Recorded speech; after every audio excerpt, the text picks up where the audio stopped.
అందరికీ నమస్కారం. నా పేరు నందగిరి సతీష్, కుత్బుల్లాపూర్ నియోజకవర్గం జనసేన పార్టీ కార్యకర్తని. ముఖ్యంగా మాట్లాడేది ఏంటంటే, నిన్న ఇదే సోమాజిగూడ ప్రెస్ క్లబ్లో ప్రొఫెసర్ నాగేశ్వరరావు గారికి మద్దతుగా తెలంగాణ క్రాంతి దళని ఒక రౌండ్ టేబుల్ సమావేశం ఏర్పాటు చేసుకున్నారు. అందులో వాళ్ళు మాట్లాడిన తీరు కానీ మా అధినేత పవన్ కళ్యాణ్ గారి గురించి వాళ్ళు మాట్లాడిన మాటలు కానీ జనసేన పార్టీ శ్రేణులు కావచ్చు, యావత్ భారతదేశంలోనే ప్రపంచ స్థాయిలో ఉన్న పవన్ కళ్యాణ్ గారి అభిమానులు కావచ్చు నచ్చలేదు. ఎందుకంటే అది తెలంగాణ మీద ఆంధ్ర ఇనుపబుడ్లు అనేదో హెడ్లైన్ పెట్టుకొని బ్యాక్గ్రౌండ్లో పోస్టర్ పెట్టుకొని మాట్లాడారు. అసలు ఈ అంశాన్ని, అసలు ఈ సమస్యని లేవనెత్తింది ఎవరు? ప్రొఫెసర్ నాగేశ్వరరావు గారే కదా. మా నాయకుడు ఏదో మోడీ గారికి, అమిత్ షా గారికి వెళ్ళి ఏదో ఆర్థిక నేరగాన్ని అరెస్ట్ చేస్తే తప్ప ఆంధ్రప్రదేశ్ని అభివృద్ధి చేయలేను అనే బాధతోటి ఏదో ఆయనను అరెస్ట్ చేయండి అని మాట్లాడినట్టు, ఈయన ఏదో పక్క రూమ్లో రికార్డింగ్ పెట్టి లేదంటే సీసీ కెమెరాలు చూసి మాట్లాడినట్టు ఆయన ఏదో చెప్పిండు. దానికి ఊకదుంపుడుగా వీళ్ళందరూ ఎగేసుకొని నిన్న వచ్చిర్రు. ఒకటి, ఆయన ముఖ్యమంత్రిగా ఉన్నప్పుడే ఆయన సామ్రాజ్యాన్ని కూల్చి మోడీ గారి, చంద్రబాబు గారి ఆధ్వర్యంలో కూటమి ప్రభుత్వాన్ని ఏర్పాటు చేసిన ఘనత పవన్ కళ్యాణ్ గారిది ఆంధ్రప్రదేశ్లో. అదేవిధంగా నిన్న తెలంగాణలో మేధావులు, విశ్లేషకులు అని చెప్పుకునే కొంతమంది ఇదే ప్లేస్లో నోటికి ఎంత వస్తే అంత మాట్లాడుతూ ఇష్టానుసారంగా కళ్యాణ్ గారు ఏనాడు కూడా తెలంగాణ మీద విషం చెమ్మింది కానీ, తెలంగాణకు వ్యతిరేకంగా మాట్లాడింది కానీ, రాష్ట్రం విడిపోద్దు అనే మాట కానీ ఏ ఒక్కరోజు కూడా ఎప్పుడు కూడా అనలేదు. మీడియా మిత్రులు మీ అందరికీ కూడా తెలుసు, ఏదో చిన్న 2-3 ఉంటాయి, 11 రోజులు అన్నం తినలేదు అది ఇది అని చెప్పేసి. ఆయన ఎందుకు తినలేదు అనాల్సి వచ్చింది అంటే, తెలుగు మాట్లాడే వాళ్ళము, కలిసి ఉండాల్సిన ప్రజలము ఈ రాజకీయ కుట్రల వల్ల, రాజకీయ స్వార్థ నాయకుల వల్ల విడిపోతున్నారనే ఒక బాధతో తినలేదన్నాడే తప్ప, ఏదో ఆంధ్ర తెలంగాణ విడిపోతుంది, ఆంధ్రలో నీటికి వెళ్ళగొడతారు అనే ఆ బాధతోని ఆ మాటలు మాట్లాడలేదు. దాన్ని వక్రీకరించేటోళ్ళు 100 రకాలుగా వక్రీకరించారు, అది వేరే విషయం. ఇంకోటి ఏంటంటే, ప్రాంతీయతను విస్మరించని జాతీయవాదం అని చెప్పి జనసేన పార్టీ 7 సిద్ధాంతాలలో ఇది ఒక సిద్ధాంతము. ఏనాడు కూడా ప్రాంతీయతను విస్మరించిన దాఖలాలు మా నాయకుడు చేయలేదు. మా స్టేట్ ఇన్ఛార్జ్ గారు కానీ, మా తెలంగాణ నాయకులు కానీ ఎప్పుడు కూడా ఆంధ్రాకి వ్యతిరేకంగా కానీ ఎప్పుడు కూడా మాట్లాడలేదు. ఎందుకంటే ఈరోజు ఇప్పుడు కుకట్పల్లి, కుత్బుల్లాపూర్, షేర్లింగపల్లి ఏరియాలు తీసుకుంటే దాదాపు సెటిలర్ ఓట్లేసే తప్ప ఎవడైనా సరే, ఆడు తెలంగాణ కావచ్చు, ఆంధ్ర కావచ్చు, ఏ పార్టీ ఎవడైనా సరే సెటిలర్ ఓట్లేస్తేనే గెలుస్తారు. అది మీ అందరికీ కూడా తెలుసు. మేజర్ పార్టీ వాళ్ళదే ఉంటుంది. ఎవరైనా సరే రాజకీయాలు వచ్చినప్పుడు, ఇప్పుడు వీళ్ళందరూ నిన్న మాట్లాడిన కుహానాగా వీళ్ళంతా ఆ సందర్భాలలో రాజకీయ నాయకులను కానీ ఆ పార్టీలను కానీ ఎందుకు వ్యతిరేకించలేరు? ఆధార్ కార్డుకి ఓటర్ ఐడి అటాచ్ చేసి మన హైదరాబాద్లో కావచ్చు, తెలంగాణలో కావచ్చు, అందరిని ఇక్కడ ఉన్నోళ్ళు ఇక్కడ ఓటేయాలని చెప్పేసి ఎందుకు మాట్లాడదలుచుకోవట్లేదు? ఆయన ఇంకోటి, పాశం యాదగిరి అన్న, ఆయన అంటే నాకు చాలా గౌరవము. ఆయన కనిపించినప్పుడల్లా నేను ఆయనను కలిసి మరీ అడిగి మరీ ఫోటో దిగుతుంటా. అంటే ఇప్పుడు కాదు, 10-15 ఏళ్ళ నుంచి. అంటే నాకు కూడా కొంచెం లెఫ్ట్ బావాలు, రైట్ బావాలు, ఇప్పుడు స్ట్రైట్ బావాలు అన్నీ ఉన్నాయి నాకు. అండ్ ఇంకోటి ఏంటంటే, ఆయన మాట్లాడిన సినిమా వాళ్ళు చదువుకోరు, తాగుబోతులు, తిరుగుబోతులు, వాగుబోతులు అని మాట్లాడుతుండే. ఆయన మాట్లాడిన విధానం చూస్తే ఆయన మతి చెడిపోయిందేమో అన్న ఒక బాధ కల్పిస్తుంది నాకు. ఎందుకంటే అంత పెద్ద వ్యక్తి, అంత గొప్ప వ్యక్తి ఇంత చిన్న చిల్లర మాటలు ఎందుకు మాట్లాడుతుండే అనిపిస్తుంది. ఇంకోటి, ప్రపంచ స్థాయిలోనే ఇలా తెలుగు సినిమా ఇట్లా కాళ్ళ ఎగరేసుకొని ఆస్కార్లు సాధిస్తుంటే ఇంకా అదే చిన్న చూప. ఎంతసేపు ఈ సినిమా వాళ్ళ మీద పడే ఏడుసుడు. నాకు ఏమనిపిస్తుంది అంటే, యాదగిరి మాట్లాడిన తర్వాత ఇదేదో కుట్రలాగా అనిపిస్తుంది. అంటే తెలంగాణ అభివృద్ధిని అడ్డుకునే కుట్రలాగా అనిపిస్తుంది. ఎందుకంటే ఎంతో కొంత సినిమా ఇండస్ట్రీ వల్ల మన తెలంగాణ బాగుపడ్డదా లేదా అనేది మీ అందరూ ఒక్కసారి ఆలోచించుకోవాలి, ఆత్మవిమర్శ చేసుకోవాలి. అదేవిధంగా ఒక రకంగా వీళ్ళు మాట్లాడే మాటలు హాస్యాస్పదం ఏంటంటే, పవన్ కళ్యాణ్ గారును చంద్రబాబు గారు శని ఆదివారాలు హైదరాబాద్కు వస్తాడు, మీకు ఏం పని రాబోయి ఈడ అంట. అంటే అంత సింపుల్గా ఎట్లా మాట్లాడతారు? ఇంకోటి, ఉద్యమకారుల ముసుగులో వీళ్ళన్న మాటలు ఏంటంటే, వీళ్ళన్న మాటలు ఇప్పుడు ఆంధ్ర వాళ్ళని కానీ వేరే రాష్ట్రం వాళ్ళని కానీ అన్నంత ఈజీగా, అదే మార్వాడీలు, సమ్ ఎక్స్ట్రా 100 రకాలుగా ఉద్యమాలు లేస్తున్నాయిలే. అంటే పొట్టకూటి కోసం ఇది. తెలంగాణ ఉద్యమం నడిచినప్పుడు వాన్నో ఎన్నో బెదిరించి తిన్న ఈ అలవాట్లు ఎడిగిపోతాయి. అవి ఆ రకంగానే ఇప్పుడు అన్నీ నడుస్తున్నాయి. వీళ్ళు అన్నట్టు ఇప్పుడు నేను ఆంధ్రాలో వెళ్ళిపోవాలి, పవన్ కళ్యాణ్ ఇల్లు అమ్ముకొని పోవాలి అన్నట్టు ఇప్పుడు గూగుల్ వచ్చింది, అమెజాన్ వచ్చింది, ఇన్ఫోసిస్ ఇవన్నీ వచ్చినాయి కదా. వీళ్ళని కూడా రైడ్ మా తెలంగాణ కూడా కాదు నడువు రైడ్కి అంటారా? వాళ్ళు ఎంతో 100ల మంది ఉద్యోగాలు చేస్తున్నారు మన తెలంగాణ బిడ్డలు. అది ఎందుకు మీరు ఆలోచిస్తలేరు?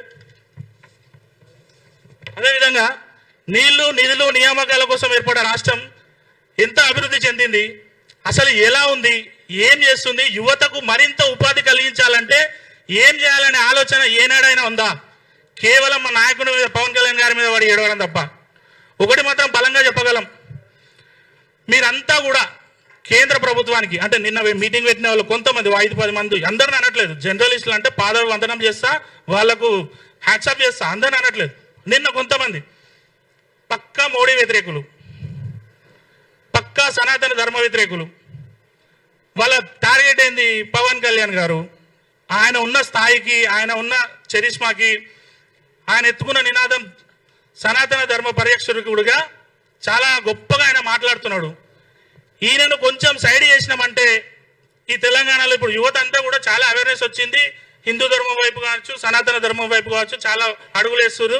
ఈయన ఒక్కరిని కొంచెం సైడ్ ట్రాక్ పెట్టినామనుకో, మనం అనుకునే జరిగితే మన వసూళ్లు మళ్ళీ మనకు వస్తాయి, మన జేబులు నిండుతాయి, మళ్ళీ ఆదివారం పూట మటన్ చికెన్ తినొచ్చు, రాత్రిపూట మంది తాగొచ్చు. ఇగో ఈ రకంగానే ఉన్నాయి వీళ్ళ ఆలోచనలు, వీళ్ళ మాటలు.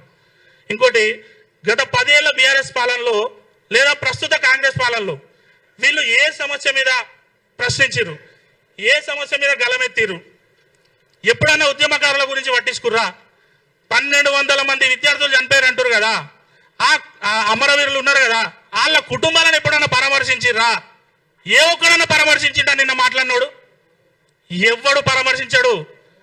ఎందుకంటే పెట్రోల్ పోసుకుంటారు కానీ అగ్గిపెట్ట దొరకవు ఒక్కొక్కరికి. కానీ ఇప్పుడు చెప్తున్నా, వీళ్ళ వల్ల ఒక్కటే మాట, వీళ్ళ వల్ల ఊరు కాలేదు పీర్లు అన్నట్టుంటారు చూడు. కానీ మేము తలుచుకుంటే ఊర్లు కాలుతాయి, పీర్లు కాదు శవాలు వేస్తాయి. అది మాత్రం మీరు గుర్తుపెట్టుకోవాలి. మాకున్న ఓపిక మా నాయకుడు మాకు నేర్పించింది.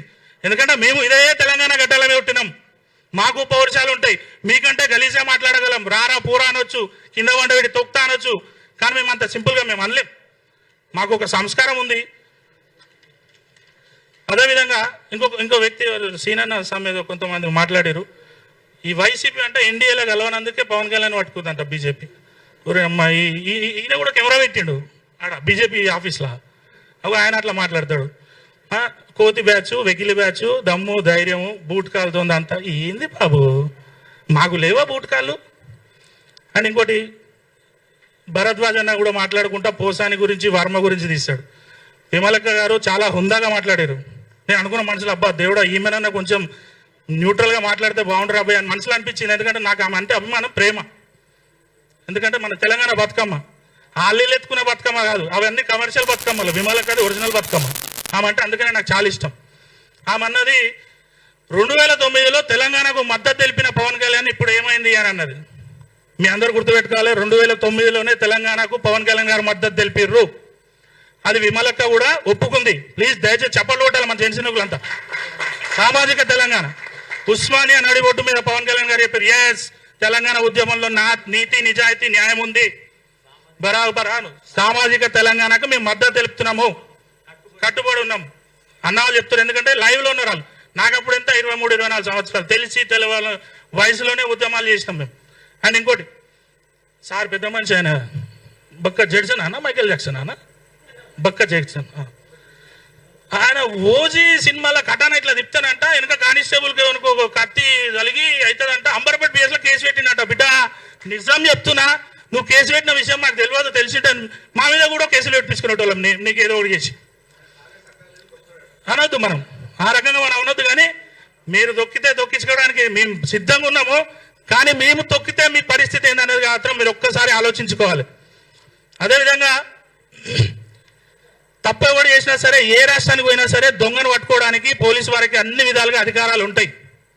ఎందుకంటే మనం చూస్తుంటాం, చాలా సినిమాలలో చూస్తుంటాం, బయట చూస్తుంటాం. ఈడ నేరం చేసి వేరే స్టేట్కి పోతే విలాసాలకు గోవా పోయినా కూడా ఆడికి పోయి గుంజుకొని తీసుకొచ్చారు రోజులున్నాయి చాలా మందిని. ఆ విధంగా పోలీసులకు అన్ని విధాలుగా రైట్లు ఉన్నాయి. చలో నువ్వన్నట్టు టిట్ ఫర్ టాటు, చూసుకుందామంటే చూసుకుందాం, కొట్లాడదామంటే కొట్లాడదాం, దేనికైనా మేము సిద్ధం. మేము బీహార్ వాళ్ళం కాదు, యూపీ వాళ్ళం కాదు, మీరన్నట్టు ఆంధ్ర వాళ్ళం కూడా కాదు, బరాబర్ తెలంగాణ వాళ్ళం, జనసేన పార్టీ కార్యకర్త. గారి అభిమానులం.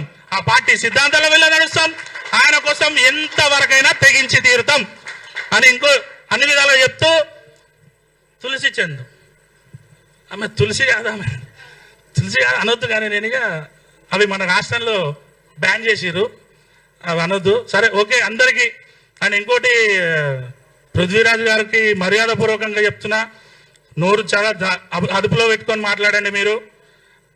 రగన్న కూడా ప్లీజ్ అన్న, మీరంటే చాలా మర్యాద, మాకు ప్రేమ.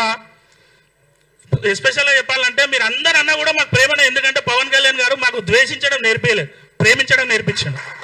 అందుకని మీరందరూ కూడా మారి, మా నాయకుడు ఏదైనా తప్పు చేస్తే నిజంగా రాజకీయంగా అరే ఇటు జనాలను మోసం చేస్తుండ్రా పోయి, ఇగో ఈ స్కామ్ చేసిండు, ఇగో ఇట్లా మాట్లాడారు, కానీ ఎంతసేపు ఆయన వ్యక్తిగత జీవితాల గురించి మాట్లాడడం అనేది కరెక్ట్ కాదు అని నేను సవినయంగా తెలియజేసుకుంటూ, నాకు అవకాశం ఇచ్చిన మీడియా మిత్రులకు, ప్రింట్ అండ్ ఎలక్ట్రానిక్ మిత్రులకు, మా పార్టీ నాయకులకు, పెద్దలందరికీ కూడా ధన్యవాదాలు తెలియజేసుకుంటూ, భరతమాత ముద్దుబిడ్డ పవన్ కళ్యాణ్ గారి నాయకత్వం, తెలుగు ప్రజల ఆత్మబంధువు పవన్ కళ్యాణ్ గారి నాయకత్వం, జై తెలంగాణ, జై జనసేన. ఇప్పుడు మిత్రుడు తమ్ముడు 2016 నుంచి కూడా తెలంగాణ